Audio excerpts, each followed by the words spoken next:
दोस्तों, आज ये बात कहने को इसलिए मजबूर हूँ कि आज मेरे पास न्यूज़ आई कि हमारे देश के 17% लोग डिप्रेशन का शिकार हो गए। वो डिप्रेशन नौकरी जाने की वजह से या जाने वाली है इस डर की वजह से, या नौकरी नहीं भी गई लेकिन सैलरी नहीं मिल रही है तो परिवार कैसे चलाएं इस डर से। मैं देशवासियों से सिर्फ एक चीज़ पूछता हूँ, आपने क्या किसी पार्टी को इसलिए वोट दिया था कि सब आपको वोट देने के बाद हमारे देश का 17% आदमी डिप्रेशन में चला जाएगा 1 साल के अंदर? अभी आपको 4 साल और काम करना है, यानी इस हिसाब से गया तो देश की आधी से ज़्यादा जनता डिप्रेशन में जाके मर जाएगी। क्या आपने किसी ने इसलिए वोट दिया था? नहीं दिया था। और क्या हुआ, जैसे हम लोग बचपन में पढ़ते थे ना, एक चीज़ के बहुत प्रकार के होते हैं, फूल बहुत प्रकार के होते हैं, गेंदे का फूल, जीनिया का फूल, ये बचपन में पढ़ते थे।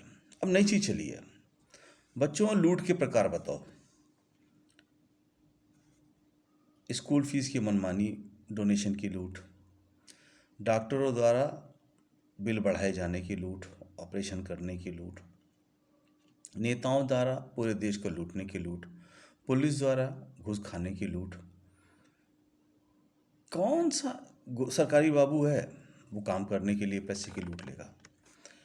अच्छा, ये जो लूट जो था ना, तो इतने तरह की लूट तो हो ही गई थी, लेकिन वो एक उस लेवल पे थी कि लोग मैनेज कर रहे थे, क्योंकि लोगों को 100 रुपये की आमदनी हो रही थी। मान लो उनका 100 रुपये में 20 रुपये लूट का को के लिए पैसा खर्च करने में भी लगता था, तो भी 80 रुपये की आमदनी सब पा रहे थे, गरीब से अमीर।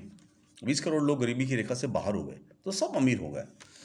अमीर हो गए, सॉरी, मतलब वो अच्छे अपने खाने पीने की स्थिति में आ गए, तो किसी को फर्क नहीं पड़ा। वो फिर वो आज की डेट पे वो लेवल आ गया कि लूट तो हो गए 56 प्रकार के। पहले व्यंजन 56 प्रकार के होते थे और झूठ एक प्रकार का होता था। लोग बड़ी मुश्किल से झूठ बोलते थे, जो झूठ बोलता था उसके चेहरे पे आ जाता था, किसी से नज़र नहीं मिला पाता था। आज झूठ जो है वो 56 प्रकार का हो गया, और आपकी थाली का जो व्यंजन है वो एक भी नहीं रह गया। इसलिए 17% लोग डिप्रेशन के शिकार हो गए। अब देखिए, लूट का सिलसिला कहाँ से शुरू हुआ।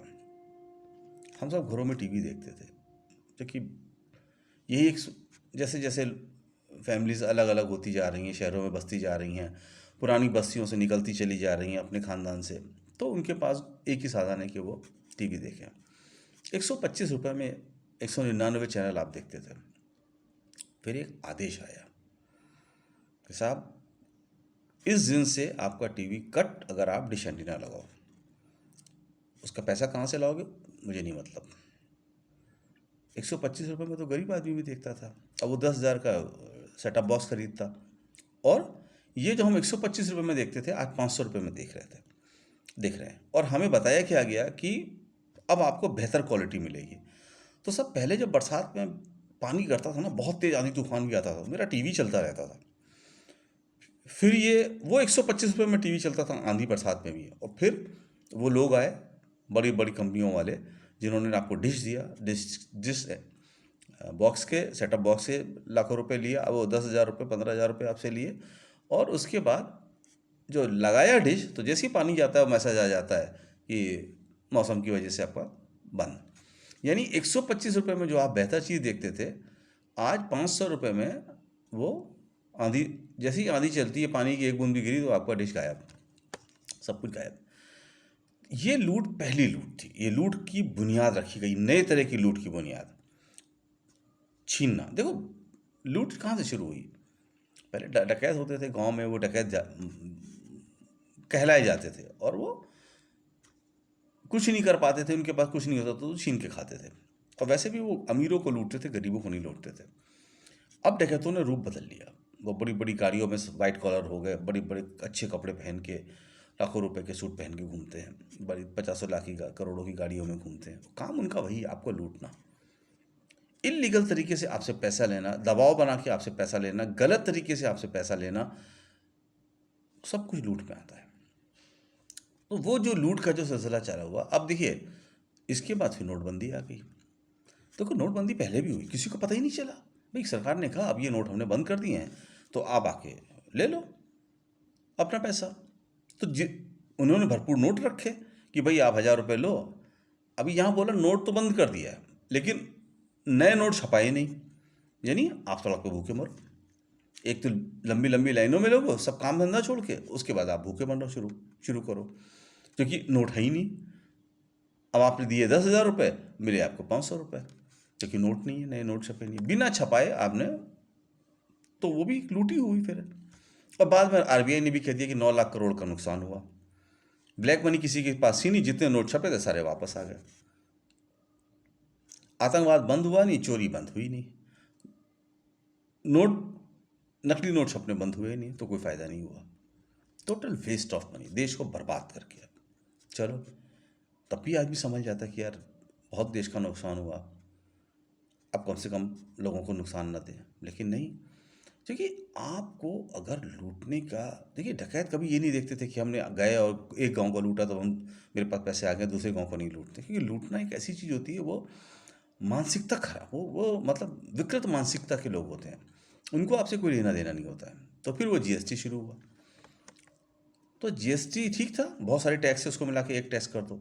लेकिन अगर मानसिक विकृति है, आपको लूटने की प्रवृत्ति है, तो वो पता लगती है। जो टैक्स स्लैब 14% पे था, उसको 28% में ले गए, डबल टैक्स। जो 8% था, उसको 16% पे ले आए, किसी को 18 में ले आए, तो डबल टैक्स आपसे चार्ज कर लिया। फिर भी मन नहीं भरा, फिर भी मन नहीं भरा।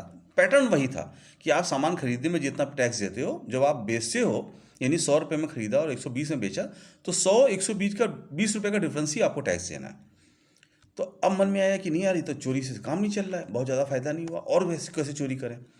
तो ये कह दिया कि साहब मान लो आपने सामान खरीदने में टैक्स भरा, आपने टैक्स भरा, आपके पास रसीद है, लेकिन आप उसका क्रेडिट नहीं ले सकते हो अगर जिसको आपने टैक्स भरा वो पैसा ना जमा करे। मतलब जिसको आपने पैसा दे दिया, अगर वो सरकारी खजाने में नहीं जमा करता है, तो बजाय उसको पकड़ने के आपको पकड़ा जाएगा और आपका नुकसान किया जाएगा, आपको इनपुट नहीं दिया जाएगा। यानी ये क्या हुआ, इसे कहते हैं पगलैटी, हिंदुस्तानी पगलैटी जिसे कहते हैं, ये वो हुआ।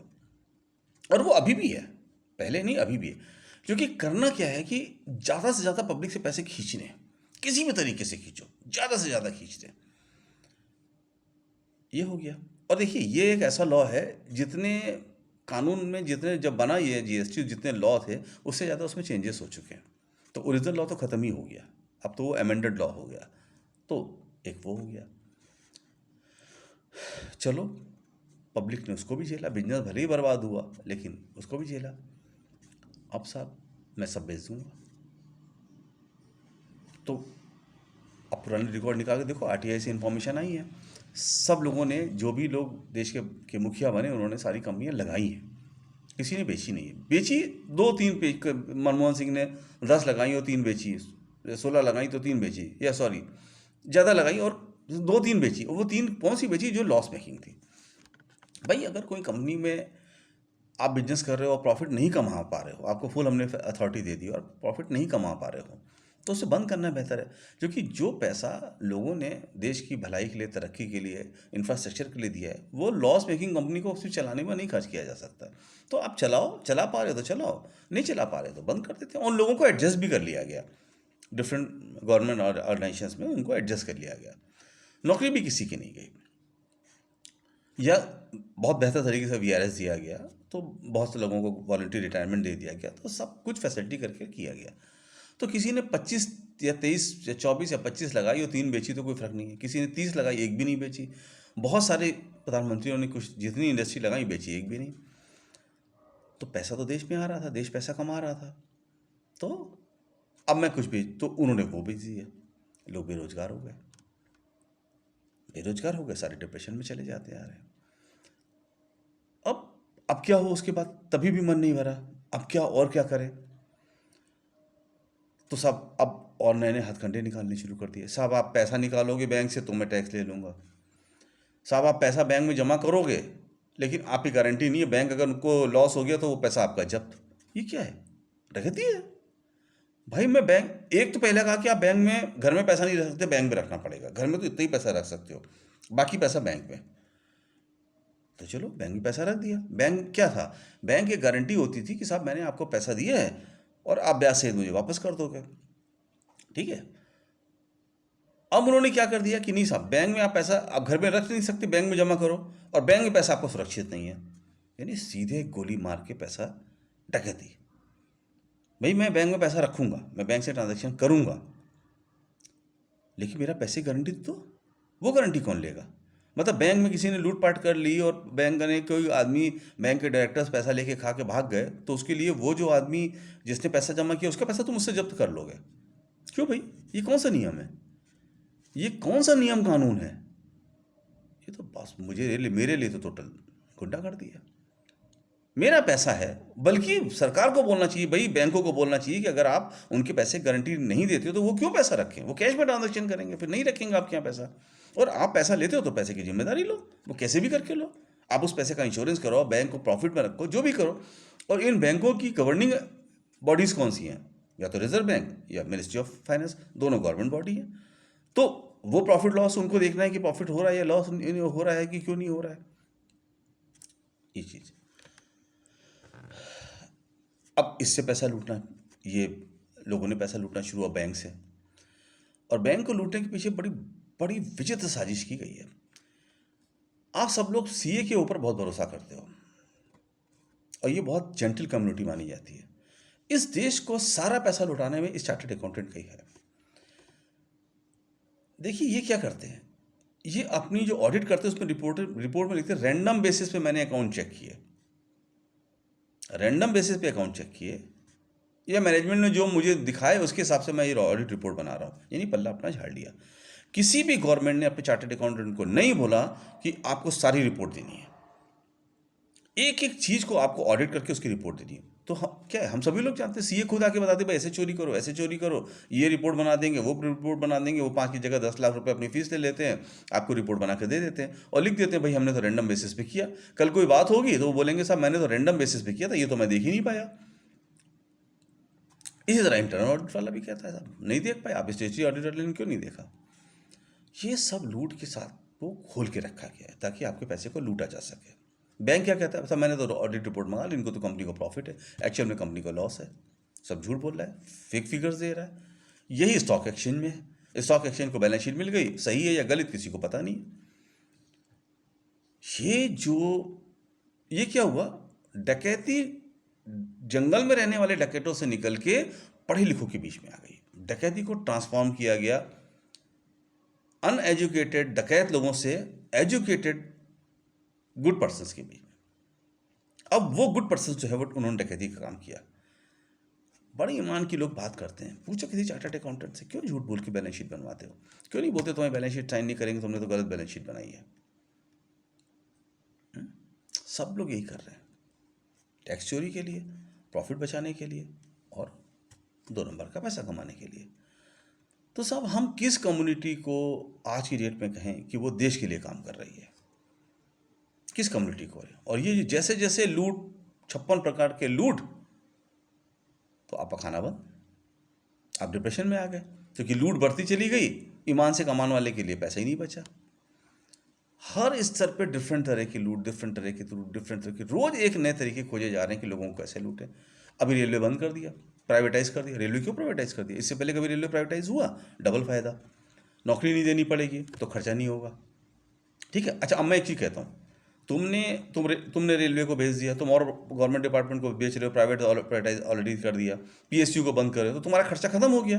तो तुम्हें ईमानदारी से कहना चाहिए कि साहब मैंने रेलवे को भेज दिया, मेरा इतने लाख करोड़ का बचत हुआ है, ये अब मैं आपको टैक्स बेनिफिट देता हूँ, अब मैं आपसे कम टैक्स लूँगा क्योंकि मैंने आपको, अब मेरा खर्चा कम हो गया। वो कम नहीं होगा, टैक्स बढ़ता चला जाएगा। प्राइवेट को बोल दिया भाई जितना मन चाहे किराया लो, जैसे मन चाहे वो चलो, यानी अब आप ट्रेन में जाने के लिए डबल पैसा दोगे, वो आपकी जेब से गया। किराया जो जो आप गवर्नमेंट को टैक्स देते हो, आपकी वो इंफ्रास्ट्रक्चर और आपकी भलाई के लिए क्रिएट हो, वो नहीं हुआ तो वो भी आपकी लूट है। लूट ही लूट। ये देश पूरा, मतलब समझो ये इतना विशाल और इतना बड़ा देश था, 134-35 करोड़ की पॉपुलेशन, इतनी बड़ी इसकी इंफ्रास्ट्रक्चर, इतना इसका ज़मीन इतनी है, इसमें इतने मिनरल्स हैं कि लूट लूट के भी ये ख़त्म नहीं हुआ अभी तक का। अब हुआ क्योंकि अब लिमिट क्रॉस हो गई। तो जब भी मैंने पढ़ा कि साहब मेरे देश के 17% लोग जो हैं वो डिप्रेशन के शिकार हो रहे हैं। और सही बात है, मैंने देखा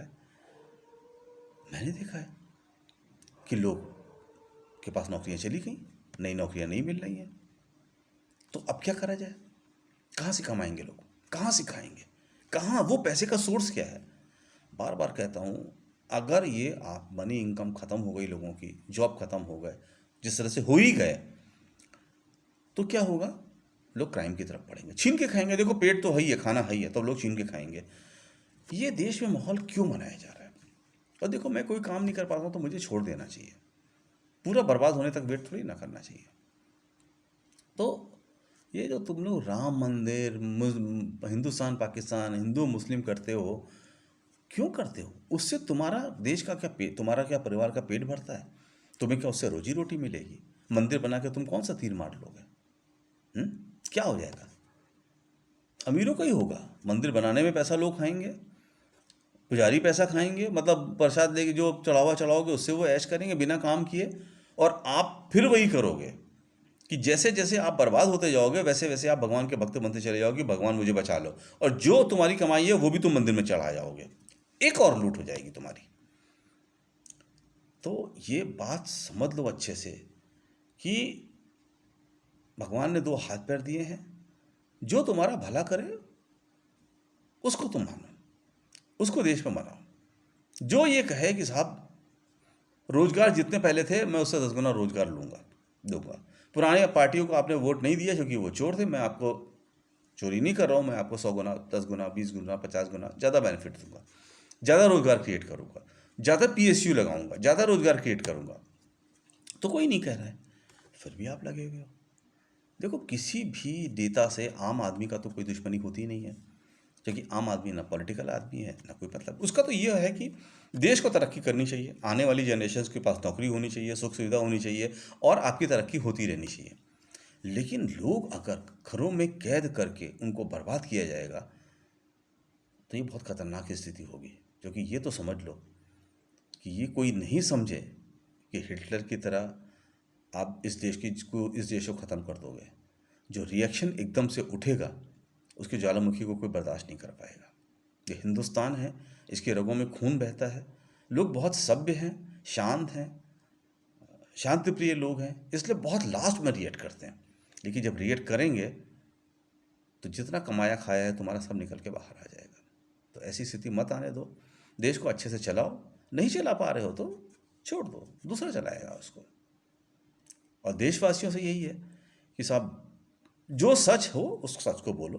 कोई अच्छा काम कर रहा है उसको अप्रिशिएट करो, जो बुरा काम कर रहा है उसको बोलो साहब गद्दी से उतर जाओ, आप नहीं काम कर पा रहे हो। सिंपल चीज़ है, उसमें क्या उस परेशानी है? मैं अगर आपसे कहता हूँ कि साहब मैं आपको ये करके दूंगा, आप स्कूल में एडमिशन लेते हो, क्यों लेते हो? पढ़ाई बहुत अच्छी होती है, लोग कहते हैं आप चिंता मत करिए, बच्चों को अच्छा पढ़ाएंगे आप। और वो आपके बच्चे का एडमिशन कराने के बाद बोलेगा अब तो नहीं पढ़ाते, अब तो बल्कि मैं उनको उल्टा उल्टा पाठ पढ़ाऊंगा, तो क्या होगा? स्कूल की वैल्यू होगी।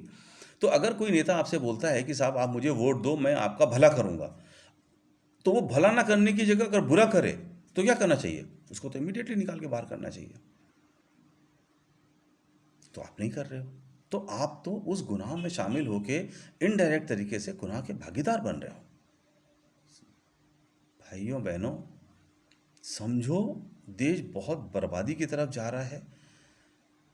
सब कुछ अच्छा होता तो आज रोजगार होते। 10 रेलवे की नौकरियां खत्म हो गई, 10 करोड़ रोजगार खत्म हो गए। 10 करोड़ रोजगार पैदा करने थे और 10 करोड़ रोजगार खत्म हो गए। क्या करेंगे आपके बच्चे? अपना जीवन नहीं, देश के लिए सोचना शुरू करो। आपके अगर बच्चे नहीं हैं तो बाकी लोगों के बच्चे हैं, सबके बारे में सोचो, इस देश के बारे में सोचो। पूरा बर्बाद हो जाए उससे बचो, सब ठीक करने की कोशिश करो। Thank you.